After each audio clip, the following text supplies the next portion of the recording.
Okay, Lucky, thanks for inviting us to your shop today. Can you give me a little background on how you ended up here, where you came from, how you got into hot rods?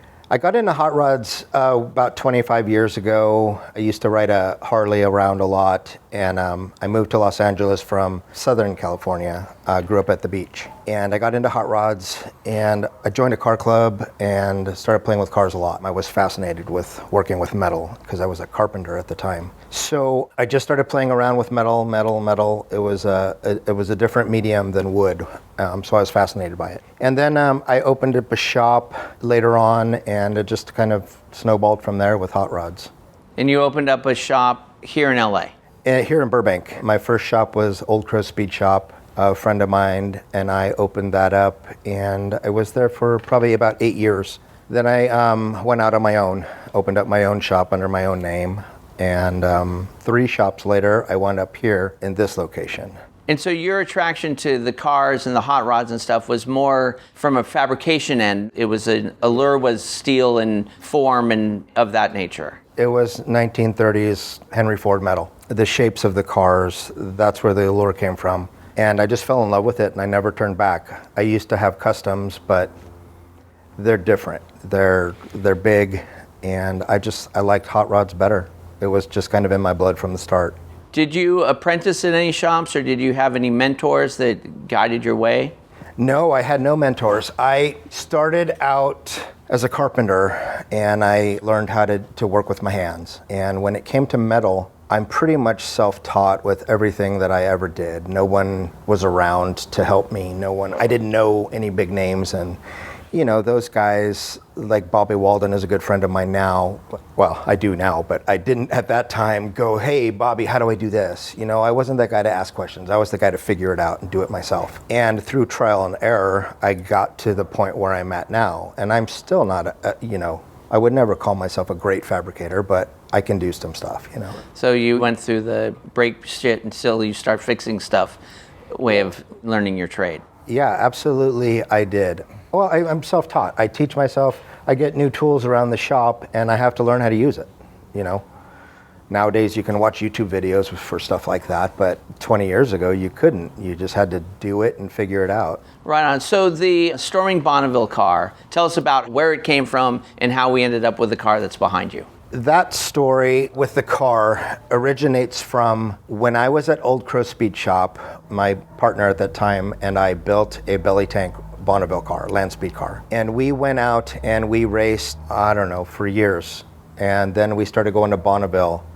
We raced here at El Mirage, and then we went to Bonneville and we set some land speed records, which was really awesome. And right about that time is when I decided I wanted my own car. I had bought this 1931 Model A coupe from a friend of mine here in La Crescenta, and I chopped it. I was going to build a street car. And it sat around for a little while because it's hard to work on your own stuff when you're trying to make money too. So at that point, we were racing and being pretty successful, and it was pretty awesome feeling. And then out of the blue one day, I got a call from a friend. And he said, we have the Chrisman coupe here at our storage facility.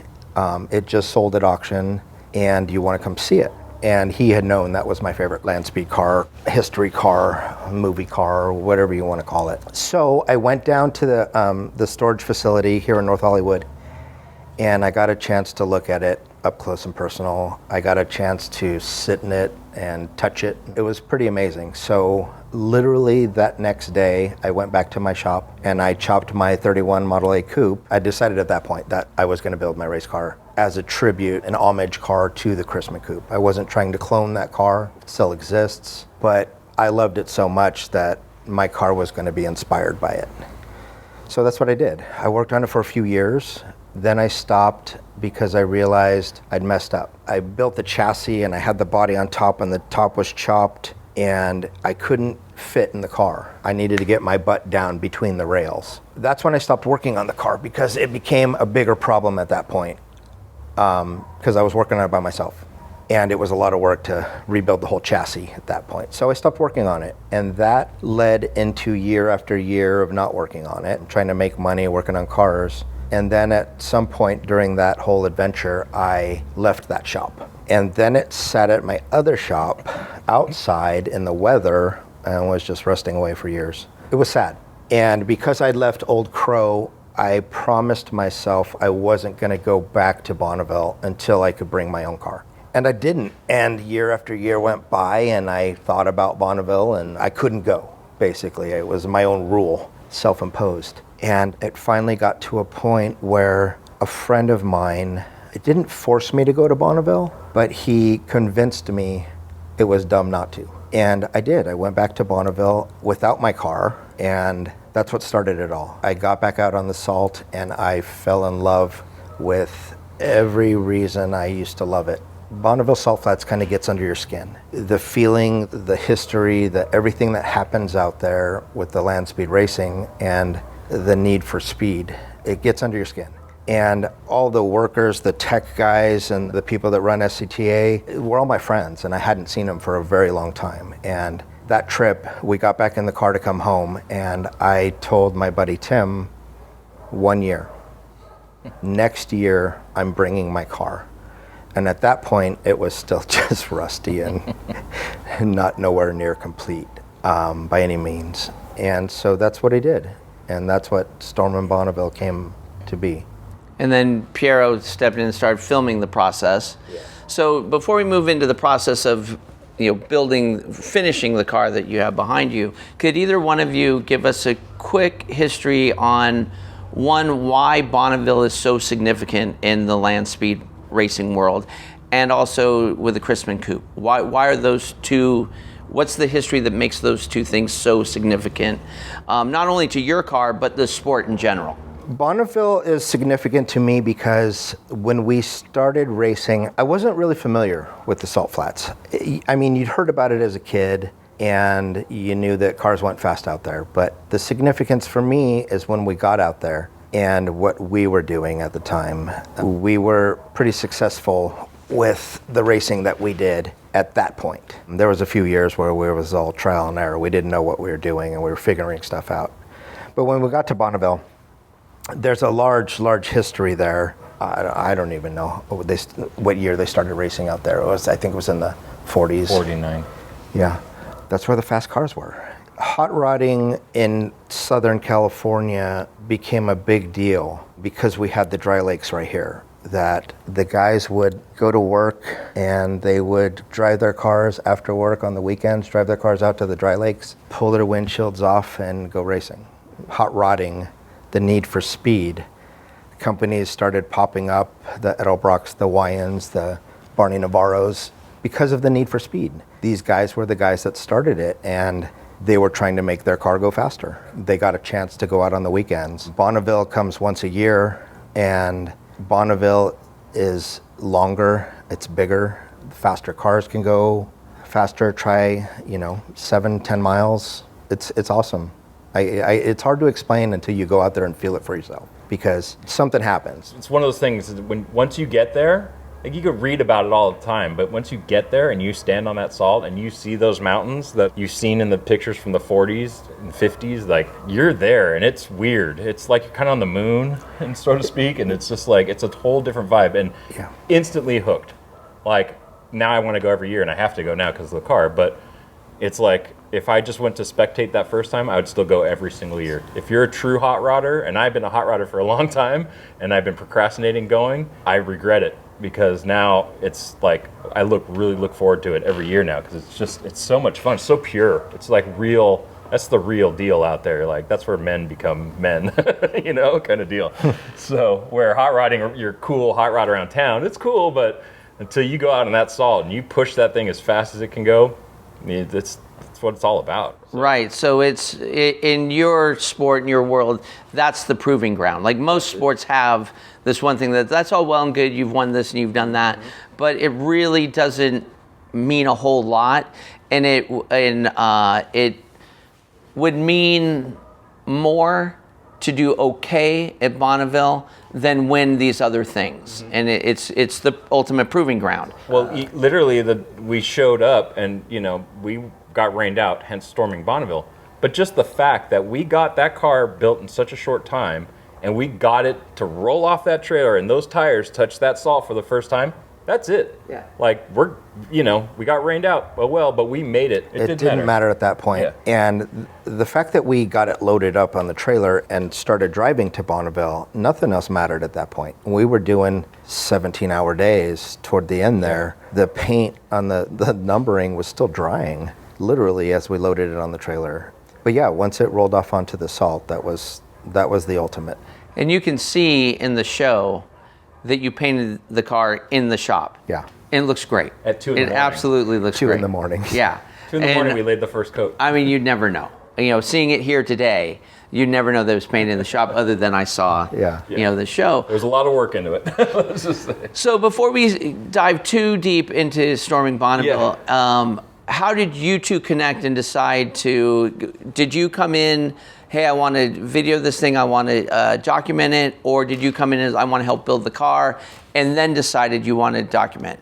Well, with me, everything I do is content. So he called me and he's like, hey man, I just got back from Bonneville. I want you to be a part of this. I want you to be part of the race team. I'm going to need help building. Are you down? And I said, I'm down, of course. And I'm like, well, I'm there. I got cameras. So in between working, let's film it all. Like, that's an awesome story. It wasn't obviously not called Stormin Bonneville when we first shot it, but it was just like, yeah, we'll just start filming it. I'll just document it. Right. And like anything I do that involves like a group of friends hanging around building something, of course, all my cameras are coming on, because even if I don't do anything with it, it's content and I know something magical will come out of it. But yeah, it was just kind of like, yeah, we should shoot that. And then it just started snowballing and I would come out a couple days a week. Towards the end, I was coming out almost every day, but I'd just come in, check in, work, a bunch of hours on it. And then like I'd come in 2 days later and it was like the whole car's like all put together. And I'm like, wow, that's crazy. Like you guys have been cranking it out, and it was just a perfect moment of time. Just let's turn the cameras on, let's record, and we'll make something out of it. It's my job. So you got rained out that first year, and hence the title Stormin Bonneville. Yeah. So can you explain what happens to the salt when it rains and why you can't run it? So when it rains in Bonneville, the first thing they'll do is they'll close the salt, and then they'll kick you off of it. It literally is salt.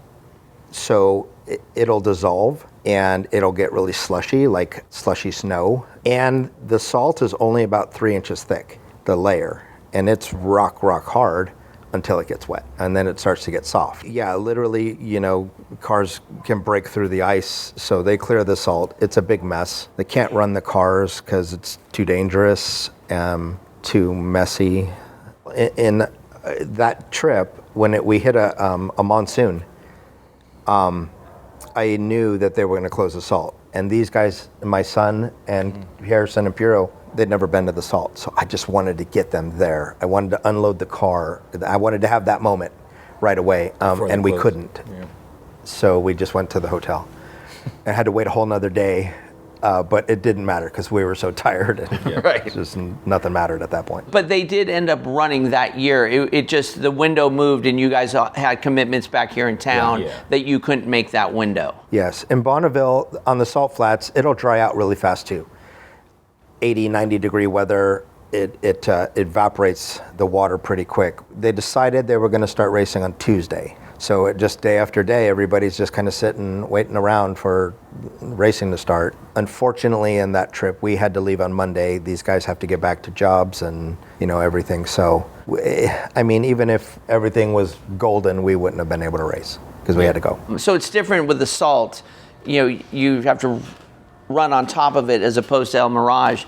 There's that layer of like silt, almost like dust, that because in the show you have trouble the first time being kind of fishtailing on you and stuff. And I think it's Gene Winfield in the show that says you just got to keep your foot in it and you'll break through that layer of silt and get onto the hard ground, and you just have to trust the process that it will hook up and you will be fine.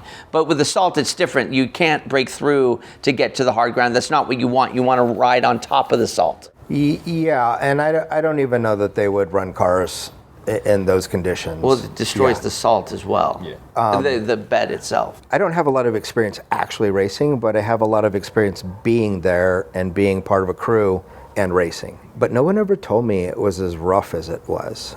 Maybe the salt was better 15, 20 years ago, but when I got in my car and got out there, it was pretty rough, pretty bumpy. The bigger cars, spinning wheels faster, going faster, they tear up the salt. You know, like when you're driving on an old dirt road and the washboard, it's kind of like that, but maybe not as washboard, maybe spread out more bumps. So it's pretty rough. They tell you to stay on one side of the course or the other where it's rougher and whatnot. Yeah, and in the in-car footage, it looks pretty rough. It doesn't look like a smooth ride. Well, I don't have suspension in the rear of this car either. I built it rigid. Well, with speed too, I'm not getting any traction. Every time you hit a bump, the wheel's spinning without traction. So who knows? I mean, it's not a great way to build the car, so don't do that. We're gonna fix that in the future. He made me ride back after he did his run, and somebody's got to kind of steer. He's like, I'm making each one of you ride back in this thing when it's being pushed back. Yeah, so you can see what I'm feeling. And I'm like, well, first of all, I'm kind of claustrophobic, so it took me a few times to get in there and go like, okay, I'm gonna do it. And it was hot and smoky and dusty, and man, I mean, we drove like a mile basically to our pit. My back was like done for like a week. I couldn't move. I was like, dude, thanks. You just broke my back. Right. So yeah, we're gonna hopefully correct that for him. And the pushback was a little slower than he had just done. Going and it's away probably from more ruts and more bumps because it's not graded. Well, thanks, also when I'm strapped in, I'm feeling all the bumps differently than you were just bouncing around in the thing. I mean, I was literally holding onto the bar going, ugh, right, ugh, ugh, like just. As a filmmaker, how did you have to compensate for the speed and the roughness of the images you were capturing? Well, thank God we got a brand new GoPro that has a really great stabilizer as far as inside the car. But there's really no option for me because once we push off, he's gone. So I'm hanging out with my camera. I got an iPhone zoomed in on him. We got a GoPro mounted on the bumper. We got a GoPro mounted in the car, and it's like the best we can do, So there's not much like, I wish I had someone with a telephoto lens that can get them moving by, but I mean, that's hard to find too. You got to get those really long lenses. So we just and drones aren't permitted out there. Yeah, there's no drones. Right. We actually got a little bit of a drone, but not over the track. Yeah. But yeah, just do what you can. I mean, hopefully this year we'll get a couple more GoPros and maybe strap a couple more on the car. And that kind of leads to the allure of Bonneville too, is that it's not widely publicized and televised. There's just kind of no way to do that. Unless you're a big money team. Some of them, they'll have helicopters out there filming footage and stuff, but you have to get special permission. It's dangerous. It's not like, ABC Sports is putting it on TV because there's no footage you can capture where you're close enough and the car's going 400 miles an hour. It's just that quick too. Right. So it's not like they can track it like in a horse race. They have those cameras that zoom around that. Yeah, especially being like a small little production crew like myself, we just don't have those lenses and stuff. So it works. Yeah. But, I mean, it really is the end result and getting up to that point. Watch the takeoff and then you kind of just hope for the best. So. Well, yeah, explain that a little bit more. That it's not like going to the drag races where you're sitting right there and watching the run go. How far away as a spectator in the pits are you from the actual track? It's pretty far. I don't know exactly as far as mileage, but it's got to be a quarter mile maybe? Yeah. An eighth of a mile at least. You're far away enough in the pits on the side of the course to course number 1, and that's the long course that the big cars race on, the fast cars. You're far away enough that you can imagine a car going 200 miles an hour. If they were to crash, roll, and tumble toward the pit area, you would be safe still. As the cars are going 300 or 400 miles an hour, the pits stop at a certain point. So those faster cars, if they were to do those similar things, you'd still be far away enough. It's not far away enough without binoculars. You can see pretty damn good cars going fast. That's part of it too, though, because you can sit in the pit area, spectate, and just to be able to watch cars zooming by at 300 miles an hour, visually seeing them, the plume of salt dust coming off of the back, I mean, it's magical. Yeah. So they're running parallel to the pits, about an eighth of a mile away from you, and then the pits stop and the faster cars then start running away from the pits. Yeah, that's how it's laid out. You're not seeing. Then you're just seeing the back, the plume, and that's about it. Once they pass, So I'm assuming that's when they get going. That's where they really, they go by the pits at a lower speed, 300 miles. And then it's that last 2 miles or 5 miles or whatever it is where they get up to the fours and stuff like that. You can still see them at 400 miles an hour in the pit area. Yeah, they're way down there, but you can see them. But at that point, once they pass you, you're just listening for the CB radio to come by and tell speeds and what happened. And unfortunately, if you go out there long enough, you're going to see some wrecks. It's scarier to watch those cars just tumble and go end over end or pencil rolling, and it's terrible, but it happens with any sport, I guess, too.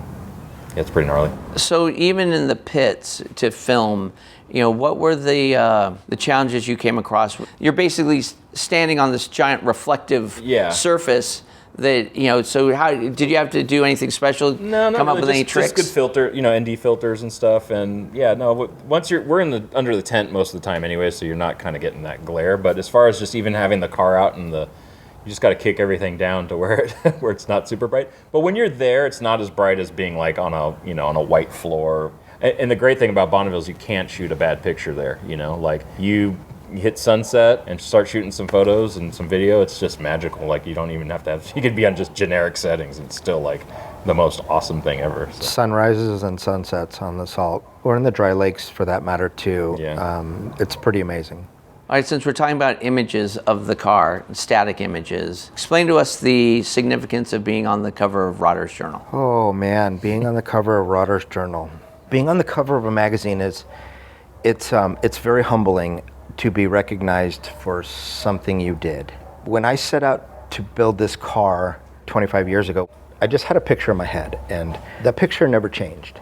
And nothing ever mattered with how the car turned out and what the end result was. It was just something that I needed to do. I had told these guys when they were helping me out so much, and I couldn't thank them enough for all the effort that they made in coming. But I did tell them at one point when the car started to come to life, it looked different. It was starting to become what the picture in my head was. At one point I did tell these guys that they were going to be part of something special, because I knew it was going to be special. I just had no idea how special. And when I started the car, I called Steve Koonin. Somebody told me, call him up and just say you wanted to give him first right of refusal on the car. And I was like, well, what do I got to lose, right? I was just a young kid. And so I sent him some pictures of the progress of the car at that time. And he was very interested in doing an article. So in the back of my mind, I kind of knew that was going to happen for a while. But I took so long to build the car, I figured I'd burn that bridge. You knew the article was going to happen. I knew that Steve was interested in doing an article, a feature on it. But, 10 years later, probably about 3 years later, I was like, I fucked that up. Because I thought I had it in, but the car took a long time. Life was kicking my ass. So anyway, fast forward back to the feature. I'm friends with Steve and I'm friends with Jeff Miles, and the car was starting to come to life, as I was saying. I just out of the blue, because I had that in the back of my head about the Rodder's Journal thing. And I said, you know what? I got nothing to lose. One day it just came clear to me. So I called Jeff and said, Jeff, a long time ago, Steve was interested in doing a feature on my car. And I just wanted to know if he might still be, could you ask him? And I sent him a picture. And Jeff immediately says, let's do it. And I was like, what? What, really? And they put me in issue 82. It's on like the table of contents page. There's a big centerfold, and they did a little article, pre-article thing. There's some progress pictures of the car, of the build, and unfinished. I was a little taken back by all that, because when I was communicating with them, they were like, oh, we're going to do this in this issue. And I was like, okay, well, that's all I get. Great. I'm in the magazine. That's, for a builder, the pinnacle is Rodder's Journal. So they put me in that issue, and it was neat. My buddy Kobe's car was on the cover of that one. I called them and said thank you. They're like, oh, well, we're still doing the feature on your car. And I was like, what? I get to be in Rodder's Journal twice? And they're like, yeah, we're still going to do a feature when you finish the car. And I was like, super. Like, good for me. And, well, no, I did. And because it was a big deal, right? And then, well, you saw that footage in Stormin Bonneville where I swear to God, I thought these guys were pranking me. The reaction in the film is the way I feel every day about it. I am still blown away by that cover. And I don't know, part of me says, wow, I did it, I made it. And then part of me is like, you're just a nobody from Burbank that's building some cars, and you built this car, and now it's on the cover. That's fucking amazing, So I'm very humbled by it, and it's truly an honor. What were your high points, as a filmmaker in this whole process? Mostly the high points was this unity amongst all of our friends. That was a byproduct that happened that was magical. Am I answering this question, or are you answering this question? There's a unity. It was. You're both answering it. Let me interrupt for a second. Okay, go ahead. There was some moments for me that I stood back, partially delirious of the hours we were doing, but I stood back a few different times and I looked and watched these guys working on my car, and it blew my mind that they were doing this. And what happened is we all got really tight. We're all kind of silly, we don't take too much seriously. It bonded us in a way that you couldn't have planned. What that bond is, that's the magical thing, especially as a filmmaker, because you have all these great personalities. But the one thing that we capture is what hot rodding is really about. It's that friend on friend thing where we're just like, what do you need? Let's do it. It happens with a lot of our friends that build these cars. A lot of people think, oh, this guy just built his car. He's just one guy. Like, a lot of people think, oh, Lucky probably built this car. But it's really a bond of friendships and laughter and hanging out and sleepless nights. And it's kind of like we're in this together, and we become, like you said, way tighter. Yet we're also so tired and so annoyed with this like, I hate this car. I hate this car so much. You don't even understand how much I hate this car. But I love the fact that my friend, my best friend, has been able to put this car together from his vision and be able to roll it on the salt. That's why I love this car. The physical car, hate it. I would torch this car in 10 minutes for all the stuff it put us through. But it's so badass because it's his vision, and that's the story there. It's what is in his heart, and he's got a big heart because he helps all of. It's not Lucky helps us all with our cars, and he wants us all to have our cars running and driving, and he's a voice of reason when we want to do stupid things. It's annoying as hell. Because I'll say, dude, I'm going to do this. And his first response is, most of the time, the problem with that is ... Okay? Which I love because it's my second opinion. I get bummed all the time because I know my vision's correct, but I'm a stubborn bastard. And I'm going to do it my way, even if he says the problem is. And I'm going to learn myself the problem and wreck it. And then I'm going to have to call Lucky up and be like, dude, I screwed it up. Can you help me fix this? Because he's an experienced guy. I'm a filmmaker, not so much a hot rod builder. I'm there. So that bond of friendship that's the best thing of hot rodding, in my opinion, is not even the cars. You could build a shit box, I don't care. But if you're working on your car, your buddies are coming over, we're hanging out, we're talking shit, and we're building something magical, it's pure. It's pure heart, pure love. And that's what I'm all about. Well, talking about the bond between friends and stuff, unfortunately, during the process of the filming and building the car, you guys lost one of the team members and friends, Joe Teague. Yeah. Do you guys want to talk about him for a minute? Joe was a good friend of mine, ours for a lot of years. So this is when COVID, we were in the thick of this when COVID started. And what we had done is we're on a group text, us clowns, five or six of us, when COVID started and everybody was locked down, and we started the Zoom. That's how we hung out. For a lot of the same reasons, it bonded us in a way that, we were all friends, but we were getting closer because we couldn't see anybody else, or wanted to for that matter, but it was neat. I just went back and watched Stormin Bonneville, and when I watched that scene of all you guys messing with the chassis and sanding it and painting it, and Joe, you guys, you didn't even talk to each other. You were just working. You all had a focused task and you were just doing it. I watch it back now and I'm like, wow, man, that was something that was magical. I wasn't even there. I wasn't even there, and it was happening with my car. And you know, when the cover of the magazine came out in Rodder's Journal, I told all these guys, this is your cover. You guys earned this. You know, it wasn't me.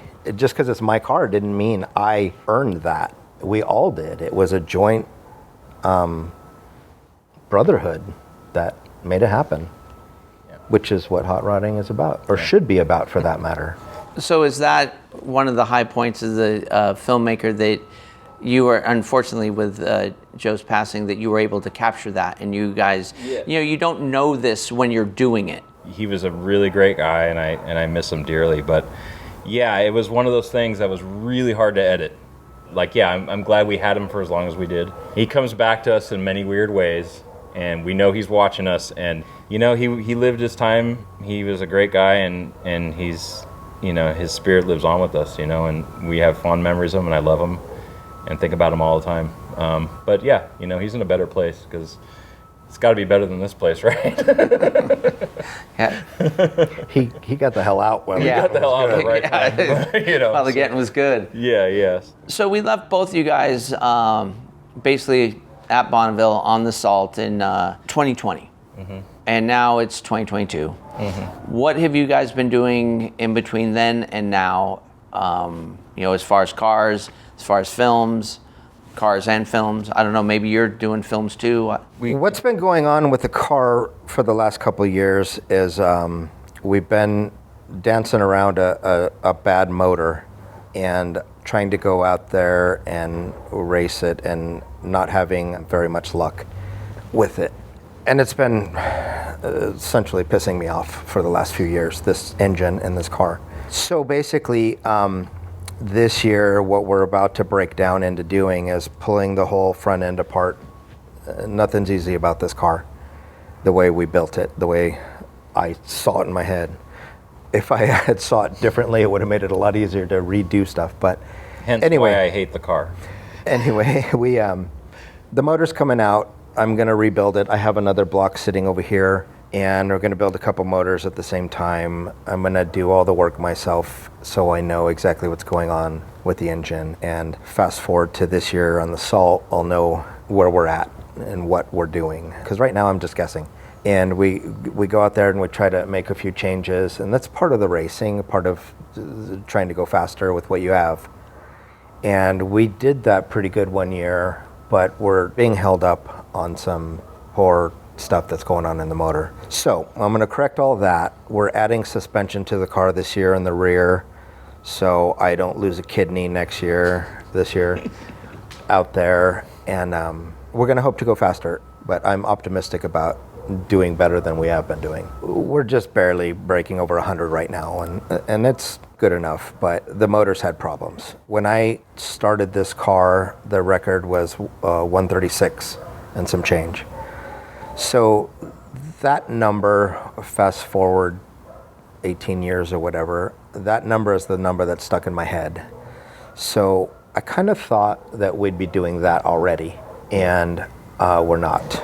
So that's a little disappointing, but it's not easy either. So in my mind, if we can go out this year and in August and do close to that or better, that kind of for me is where I thought I was going to be in that bigger picture that I painted with the car. So to me, that's a win if I can get that number. And then going after the record is 156 now. Right. And in the you know, when we saw you at Bonneville last, I think you got 108 or something like that. And to the casual observer, it seems like almost with anything else, those last 20 miles to get you in the range of the 134, we'll say 25 miles, is much harder to get than that first 108. Oh, yeah. Actually, you can ask any land speed racer, probably drag racers too, I don't really know. But when you get to a certain number and you're trying to get to a different number, those last few miles are the ones that are the hardest to do. And now you're thinking about wind resistance and putting a skinnier tire up front And you're trying to do everything you possibly can aerodynamically and engine-wise to get those last couple of miles, because it could make the difference between a record or not. Yeah, now we've been trying to not chase the end of Stormin Bonneville, but get to that, not broke a record necessarily, even just we're going fast as hell. That's our point. The last few times we've had all these hurdles, and that, like you're saying, that's racing. Then you just have to keep fixing the car, doing more work to the car to make it faster every time. So there's been, all this anticipation to get lucky in the car and then haul ass. And now this year is going to be that year because, like you said, we're going to be ripping up. And of course, that's part of why my car's here and his car's here. We're going to continue the series. And what I hope to do is sort of do more like a vlog where it's kind of like a weekly thing, kind of update everybody, and shoot it pretty well and everything. But when we get to Bonneville, we'll kick back into the whole Stormin Bonneville style where it's more documentary. And so it'll be fun. It'll be just keep people engaged more, Absolutely. Along instead of waiting like 4 months after Bonneville to put stuff out. Right, right. So. Now you're still going to tweak this going after. You're still going out to Bonneville after those last couple miles, which are the devil's in the detail. It's the devil's in those last couple miles, 1 mile. But you also have another car you guys are working on together. Yeah, that's the car behind you, which is a clone of a car that Ed Roth owned at one point, but was built by a guy named Bob Johnston, and it's called the Tweedy Pie. The real one exists. It's at Galpin Ford right now, and Lucky had a T-body that he gave me because I sold my old hot rod. I sold it, and I was kind of out of cars, and I just didn't want to deal with going to car shows and rust and all that crap that comes along with having cars. I was kind of over it for a little bit, and Lucky's like, we're in a club together, the Modifiers, and he's like, if you don't have a car, I'm going to kick you out of the club. There's only like 3 of us in the club, so what's what's that say? It was going to be 2. So be cut by a third. Yeah, so he's like, look, I have this T-body I've been trying to sell. It's a Model T. It's rough. It's kind of pieced together, but hey, it's a start. You can get back into it. You can build it really cheap, and we'll help you. And I was like, all right, fine. I'll just take it.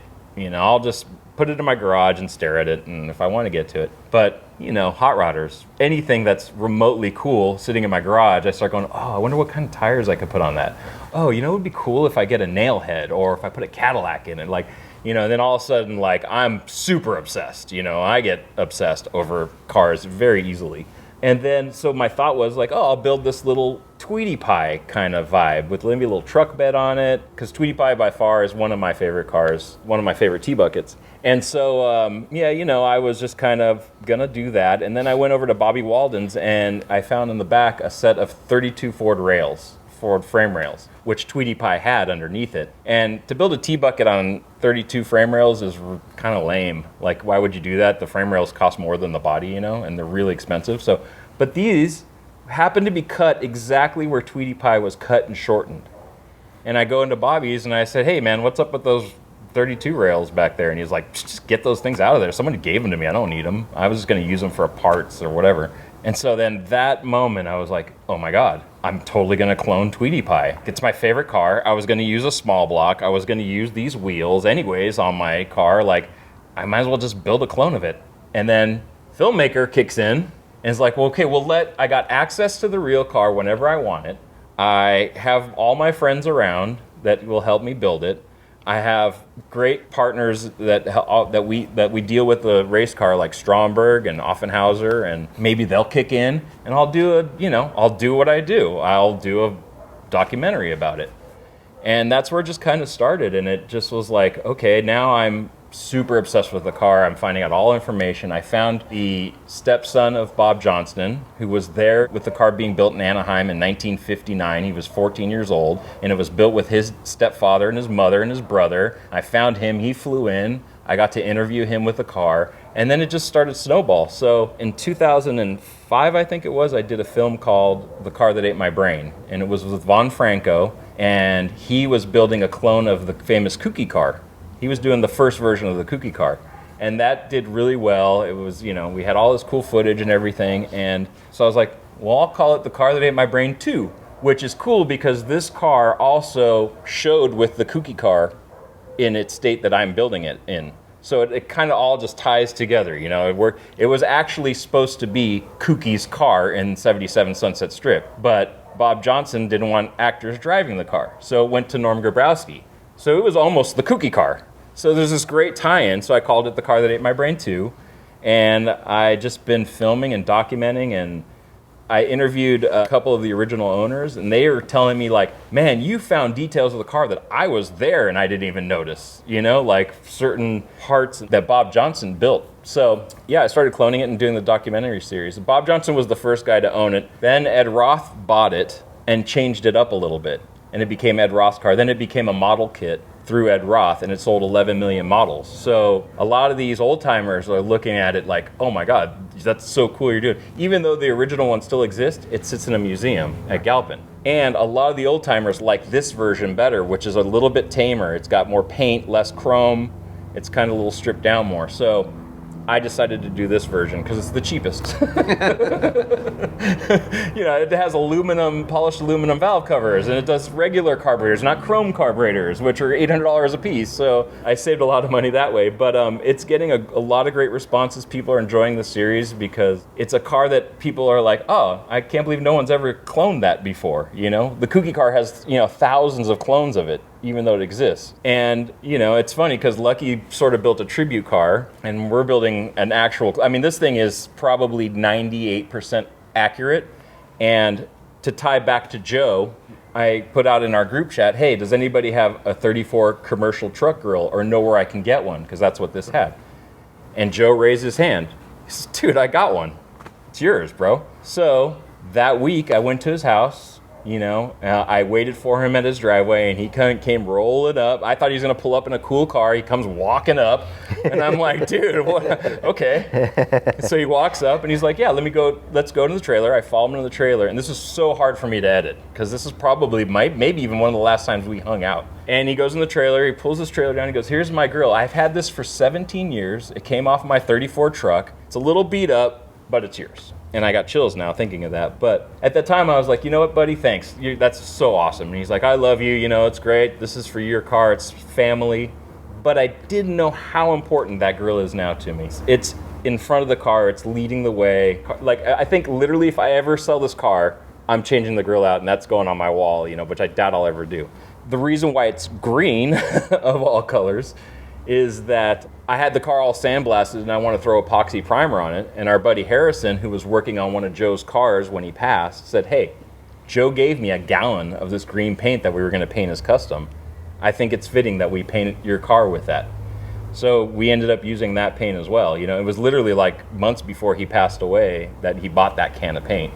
And he's like, we're going to use it on your car. So underneath the paint is going to have a little bit of Joe, and the grill is a lot of Joe, and it's a little bit of a tribute car to him too as well. So that's where we're at, and I'm hoping to get it done and debut as soon as possible. But you know, that goes. I've been doing this for about 3 years. It's been on and off with this car and the race car, back and forth, and then now I brought it back here, and we're gonna, you know, get it really solid and, you know, start buttoning up the things and maybe get it running and driving a little bit, and then blow it all apart and paint it and do all the upholstery and debut it at some point. So it's been great. Yeah, in reference to Joe, you know, we don't know what's important until it's important. Correct. You know, you need to get some distance to figure out what was really important and what, you know, lots of things we think are important in the moment end up not being important. Correct. Let me mention one more thing really quick too. And one of the coolest things about this car is that a lot of my friends, not only my close friends, but friends that I have in Northern, kind of everywhere, were like, what do you need? You know, I had to sell my other car for financial reasons, and they knew I didn't have a hot rod, and they're like, man, you do so much, you need a hot rod. So, you know, I needed a gauge. My friend calls me up, what do you need? I need this one gauge that it has, and I can't find it. It's like, I got one, send it to you, boom. The cool thing about it is a lot of my friends, I told them not to give me the parts or send me the parts. I'm coming to you. And so part of the film is not only just us hanging around building the car, it's me going to all my friends' cool shops. That's cool. I went to Troy's Hollywood Hot Rods. He gave me a transmission. So there I am doing a little tour of Troy's shop. Mark Skipper gave me some valve covers, who's a guy that has a crazy collection in Northern California. Went to his shop. So I'm kind of showing like, it's cool I'm picking up these parts, but hey, also check out how cool my friends' shops are. Visually, you know, it just makes things so much better when you get to see all these cool parts on the wall at people's shops. It's not just like, being it's a YouTube channel, Mad Fabricators TV, I'm trying to build content, but I watch a lot of these YouTube channels, and it's literally a 2-car garage with like a Nissan Altima and some dude building a chassis, next to his car. So there's a lot of that, and I'm trying to do something that looks good, but has sort of that, still cool vibe, documentary vibe, but has also this like stripped down build video, but with a lot of great visuals. And I mean, that's kind of just what I do. So it's hard for me even just to film something normally and not put some sort of cool twist on it, because it's just kind of my thing. So yeah, it's been a fun project, and a lot of people have been digging it. And now we're on phase 2 of this being here. And again, it's going to be sort of vlog between Stormin Bonneville and Car That Ate My Brain. We're going to be like, today we're doing this, so it's going to be kind of a back and forth for both. And Lucky's helped a ton. Stormin and the Car That Ate Your Brain. Stormin the Car That Ate My Brain, Bonneville. But I think the community that you're showing and the frugality of, not the chrome, just what it takes to make it work is really the backbone of hot rodding. Because then with the chrome and all that, and I've always thought then you get into this whole other thing that it's show cars, which is something totally different. But, and I think a lot of people that sit on the outside kind of miss that hot rodding, there is I don't want to say cheapness to it, so I'm going to say frugalness to it. Like, that will work, and the community is key. And I think it's great that you're keying in on the community for the Car That Ate My Brain too. Yeah. In theory, I would love to build a car all by myself, right? My friend Harrison's a painter. My friend Bobby Walden can metal shape like an MFer. Lucky's great at building chassis and making things come together.